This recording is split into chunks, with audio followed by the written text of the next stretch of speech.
आत्ताची सगळ्यात मोठी बातमी हीच आहे की राज्याचे गृहमंत्री दिलीप वळसे पाटील मुख्यमंत्री उद्धव ठाकरे यांची वर्षा निवासस्थानी भेट घेतील। राष्ट्रवादी काँग्रेसकडे असलेलं गृह खातं शिवसेनेला मिळावं अशी भावना वरिष्ठ नेत्यांची आहे। गृह खातं भाजपबद्दल काहीसं सॉफ्ट आहे, काहीसं मवाळ आहे, त्यामुळे शिवसेनेची तीव्र नाराजी असल्याची सध्या परिस्थिती पाहायला मिळते आणि भाजप नेत्यांवरती कारवाई करण्यात गृह खातं कमी पडते अशी भावना सुद्धा शिवसेनेच्या अनेक नेत्यांची आहे। प्रवीण दरेकर आणि किरीट सोमय्या या दोन प्रमुख प्रकरणी कोणतीच कारवाई न झाल्यामुळे शिवसेना नाराज असल्याचं कळतंय। या सगळ्याच्या पार्श्वभूमीवरती गृहमंत्री आणि मुख्यमंत्र्यांची होणारी भेट महत्त्वाची आहे। राजू सोनवणे आपले प्रतिनिधी सध्या आपल्या सोबत आहेत। राजू, कुठल्याही क्षणी आता खरं तर ही भेट होणार आहे, प्रमुख मुद्दे काय, का भेट घेत आहेत गृहमंत्री मुख्यमंत्र्यांची? नणदा पाहतोय आपण गृहमंत्री दिलीप वळसे पाटील हे आत्ताच जे आहे ते मुख्यमंत्र्यांच्या भेटीला वर्षावरती दाखल झालेले आहे आणि पाहतोय कुठेतरी गृहमंत्र्यांसंदर्भामध्ये नाराजी आहे आणि याच नाराजीच्या संदर्भामध्ये ही भेट असावा अशी सूत्रांची माहिती आहे। कारण आज सकाळी पाहिलं आपण की संजय राऊत यांनी गृह विभागावरती टीका केलेली आहे।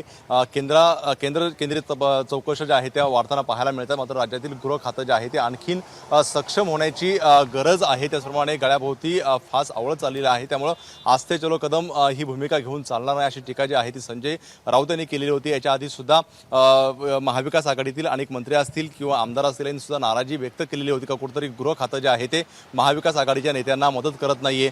जर केंद्र सरकारच्या विरोधामध्ये आंदोलन केली तर आमच्याच कार्यकर्त्यांवरती मोठ्या प्रमाणावरती जे आहे ते गुन्हे दाखल केले जातात, अशा प्रकारची एक नाराजी जी आहे ती पाहायला मिळालेली आहे। अधिवेशनात जे विरोधकांकडून अनेक आरोप झालेले होते त्याला सुद्धा सक्षमपणे जे आहे ते उत्तर देणं अपेक्षित होतं। यावरून सुद्धा अनेक नेत्यांची आणि आमदारांची नाराजी आपल्याला पाहायला मिळाली होती आणि त्याच अनुषंगाने कदाचित ही भेट असावा। कारण एकूण जर पाहिलं तर कुठेतरी केंद्रीय तपास यंत्रणांचा जो ससेमिरा आहे तो महाविकास आघाडीच्या नेत्यांच्या मागे लागलेला आहे आणि राज्यातील गृह खातं जे आहे ते पाहिजे त्या अपेक्षेप्रमाणे जे आहे ते कारवाई करत नाही। याची जर पाहिलं तर संजय राऊत यांनी जी टीका केलेली आहे त्याला एक वेगळं महत्त्व म्हणावं लागेल, कारण कालच संजय राऊत यांनी काल मुख्यमंत्र्यांची भेट घेतलेली होती आणि आज अशा प्रकारची टीका केलेली आहे। त्यामुळे कुठेतरी ह्या टीकेला जे आहे ते वजन प्राप्त झालेलं आपल्याला पाहायला मिळते। स्वतः संजय राऊत सुद्धा या विभागावरती नाराज आहेत, कारण 2 वेळा संजय राऊत यांनी भाजपच्या नेत्यांच्या विरोधामध्ये पत्रकार परिषद घेतलेली होती। त्यांनी अनेक पुरावे जे आहे ते गृह विभागाला दिलेले होते, मात्र अद्यापर्यंत कुठल्याही प्रकारची जी आहे ती नाराजी कारवाई जी आहे ती होताना पाहायला मिळत नाही। त्यामुळे संजय राऊत यांची नाराजी आहेच, मात्र अनेक जे शिवसेनेचे नेते आहेत त्यांच्यावरती सुद्धा केंद्रीय तपास यंत्रणांचं टांगती तलवार आहे, याच्यावरती सुद्धा काहीतरी गृह विभागाने भूमिका घ्यावी अशा प्रकारची सुद्धा जी आहे ती मागणी आहे आणि कुठेतरी गृह विभाग राज्यातलं कमी पडतंय, त्यामुळे काही फेरबदल करणं अपेक्षित आहे का, या सगळ्या अनुषंगाने जी आहे ती चर्चा सुरू आहे आणि कदाचित हीच नाराजी दूर करण्याचा प्रयत्न असेल किंवा काय नेमकी परिस्थिती आहे हे सांगण्यासाठी जे आहे ते गृहमंत्री आता वर्षावरती दाखल झालेले आहे। त्यामुळे बैठक दोघांमधली सुरू झाली। राजू, तुम्ही राहाच आपल्यासोबत। गणेश ठाकूर सुद्धा आपल्याला याविषयीची माहिती देतील। गणेश, शिवसेनेची जी मुख्य नाराजी आहे गृहमंत्र्यांच्या बाबतीतली, ती नाराजी एकतर कितपत खरी आणि बदल्या असतील, चौकशी असेल, या सगळ्या अनुषंगानं महत्त्वाचा मुद्दा कोणता ठरेल आत्ताच्या भेटीतला, आत्ताच्या चर्चेतला?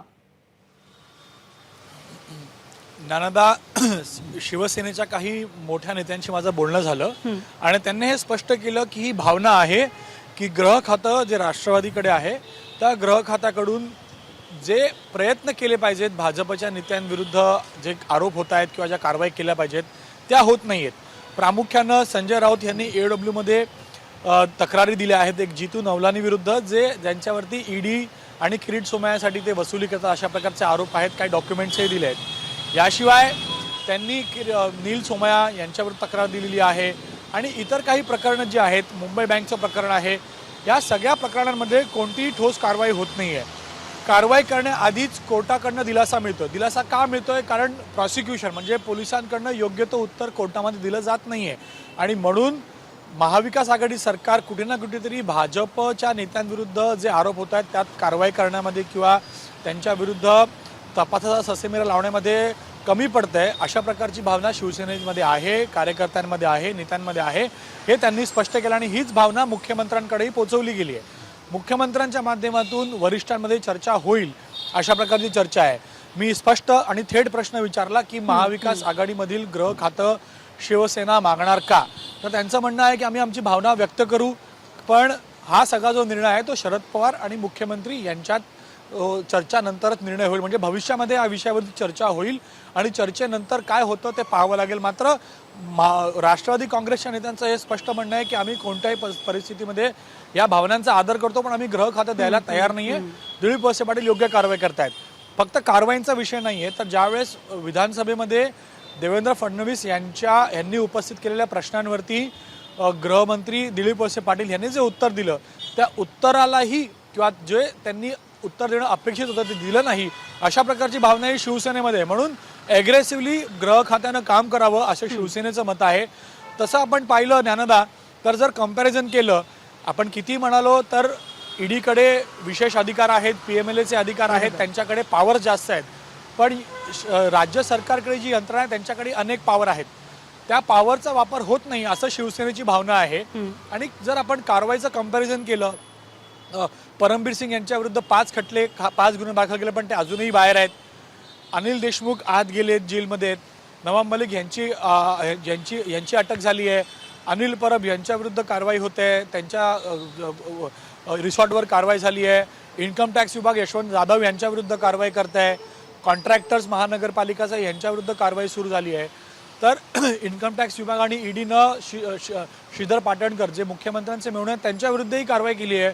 पण तसं जर कम्पेअर केलं तर राज्य सरकारच्या गृह खात्याच्या यंत्रणा, महाराष्ट्र पोलीस असो, मुंबई पोलीस असो, ACB असो, EOW असो, यांच्याकडनं कारवाईला सुरुवात झाली आहे, पण जो निकाल हवा आहे किंवा जे प्रभावी पद्धतीने ती कारवाई केली जात नाहीये. गृह खात्याचे विशेष अधिकार वापरले जात नाहीत आणि यामुळे शिवसेनेकडनं काहीशी नाराजी व्यक्त होते आणि म्हणूनच या भेटीला विशेष महत्त्वही मिळत आहे. गणेश, तुम्ही राहा आपल्यासोबत. ज्येष्ठ राजकीय पत्रकार रविकिरण देशमुख सर सुद्धा आपल्यासोबत आहेत. सर, पहिला मुद्दा म्हणजे एकतर ही नाराजी लवकरात लवकर दूर करणं किती गरजेचं आहे, आणि दुसरी महत्त्वाची गोष्ट म्हणजे शिवसेना जी एक मागणी करते की गृह खातं आपल्याकडे असावं, तर ते शक्य होऊ शकेल का? राष्ट्रवादी गृह खातं सोडण्याची शक्यता आहे का? राष्ट्रवादी गृह खातं सोडण्याची शक्यता अजिबात वाटत नाही. कारण 1999 मध्ये जेव्हा काँग्रेस आणि राष्ट्रवादी एकत्र येऊन महाराष्ट्रामध्ये त्यांनी पर्याय दिला होता शिवसेना आणि भाजपच्या सरकारला, त्यावेळेपासून जणू काही हा अलिखित नियम ठरलेला आहे की जो दुसऱ्या क्रमांकाचा सत्तेतला सहभागी पक्ष असतो तो साधारणपणे गृह खातं घेतो, आणि राष्ट्रवादीनं कधीही गृह खात्यावरचा अधिकार सोडलेला नाही. आणि राष्ट्रवादीचा हा अधिकार जोपर्यंत मुख्यमंत्री म्हणून आणि शिवसेनेचे पक्षप्रमुख म्हणून उद्धव ठाकरे मान्य करतात तोपर्यंत अशा मागण्यांना काहीही अर्थ नाही. प्रश्न राहतो सध्याची जी धुसफूस सुरू आहे त्यामध्ये 2 कारण आहेत. एक आहे राजकीय, दुसरं आहे प्रशासकीय. तर प्रशासकीय कारण हे आहे की मागे काही महिन्यांपूर्वी आपण बघितलं की पोलिसांच्या म्हणजे मोठ्या अधिकाऱ्यांच्या बदल्यांची एक यादी ही बाहेर पडली होती. ती समाज माध्यमातून प्रसारित झाली आणि त्यानंतर अशा बातम्या आल्या होत्या की मुख्यमंत्र्यांनी असं सांगितलं की आता ह्या बदल्या आपण करायला नको, आपण ह्या मार्चमध्ये करूया. तर कदाचित तो एक संदर्भ असू शकतो की वरिष्ठ पोलीस अधिकाऱ्यांच्या बदल्या. आता याच्यात राजकीय भाग असा येतो मग की कोणाची बदली कुठे करायची. कारण मूळ मुद्दा जो आपण चर्चेचा आज घेतोय तो हा की नाराजी काय आहे नेमकी.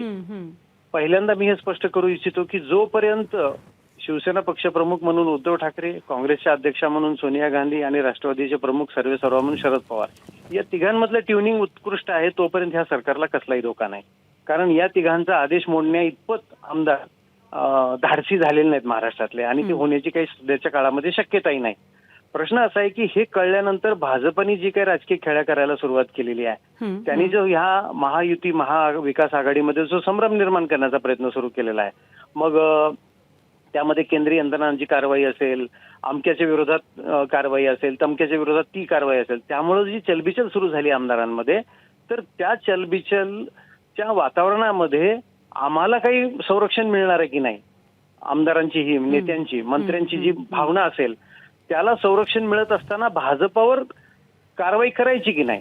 म्हणजे त्यांच्यावर तुम्ही आक्रमण केलं, कारण आक्रमण हा उत्कृष्ट बचाव असतो असं आपल्याकडे म्हटलं जातं आणि ते खरंही आहे, तर तुम्ही काय आक्रमण करणार की नाही, ही एक चलबिचल अशी जी भावना आमदारांमध्ये पसरलेली आहे महाविकास आघाडीच्या, त्याच्यावर चर्चा अपेक्षित आहे आज की आपण काय करतोय. मग आता परवाच नागपूरच्या एका कालच नागपूरच्या एका वकिलांवर कारवाई झालेली आहे, त्यांच्या भावावर झालेली आहे. मग ह्याला उत्तर म्हणून मला वाटते प्रशासकीय आणि हे दोन्ही मुद्दे आजच्या बैठकीत येऊ शकतात की आपल्याकडनं उत्तर म्हणून आज आपण काय नेमकी कारवाई करू शकतो. आता ही कारवाई करत असताना पोलीस अधिकाऱ्यांनी धाडस दाखवलं पाहिजे, कारण कारवाई करायची हा राजकीय निर्णय आहे, परंतु त्याला प्रशासकीय जोड मिळाली पाहिजे बरोबर. आणि त्याच्यामध्ये पोलीस अधिकाऱ्यांनी ते धाडस दाखवलं पाहिजे कारवाई करण्याचं, कारण उद्या न्यायालयामध्ये त्या कारवाईला आव्हान दिलं जाऊ शकतं. तर ती तिथं न्यायालयापुढे ती कारवाई टिकली पाहिजे. आणि मला वाटतं गृह खात्याची ही भूमिका दिलीप वळसे पाटील मांडायलाच कदाचित मुख्यमंत्र्यांकडे गेले असतील, की मागण्या जरी होत असल्या तरी प्रत्यक्षात आपण जेव्हा ही कारवाई करू ती तेव्हा न्यायालयापुढे टिकली पाहिजे. बरोबर. तर मला वाटतं की प्रशासकीय आणि राजकीय दोन मुद्दे आताच्या चर्चेमध्ये असतील. हा ज्ञानाचा. रविकिरण सर, आभार आपले या सविस्तर विश्लेषणाबद्दल आणि माहितीबद्दल. गणेश आणि राजू तुम्ही राहा आपल्यासोबत. आपण आणखी पुढची महत्त्वाची बातमी बघूया.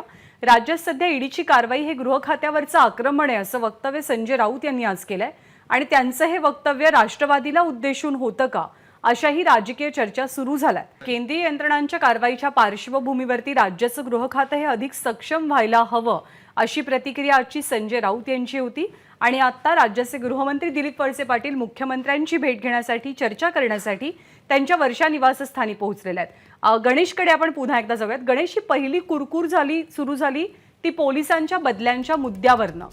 हाच मुद्दा खूप कळीचा ठरतोय. कशी कारवाई करायला हवी असं शिवसेनेचं मत आहे आणि का ती कारवाई करण्यामध्ये अडचण येते? ज्ञानदा, जर आपण बिटवीन द लाईन्स वाचलं किंवा पाहिलं, ऐकलं, राऊतांचं वक्तव्यही सूचक आहे की महाविकास आघाडी सरकारमधील राष्ट्रवादीकडे असलेलं हे गृह खातं पूर्ण क्षमतेनं काम करत नाही आहे. आता बदल्यांचा विषय जर आला तर बदल्यांचा विषय आत्ताचा नाही आहे. बदल्यांवरती एक नाही तर दोन वेळा याद्या बदलल्या गेल्या.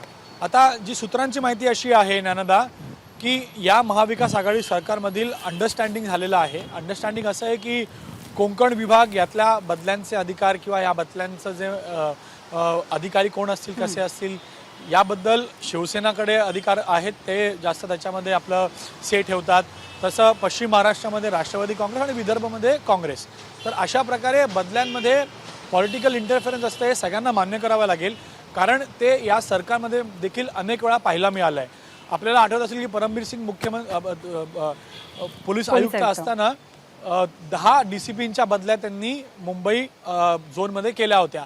त्या मुख्यमंत्र्यांच्या आदेशानंतर बदलल्या गेल्या, कारण ते बदल्या ज्या होत्या त्या परमबीर सिंग आणि तत्कालीन गृहमंत्री अनिल देशमुख यांनी एकमेकांशी संमत करून केल्या होत्या.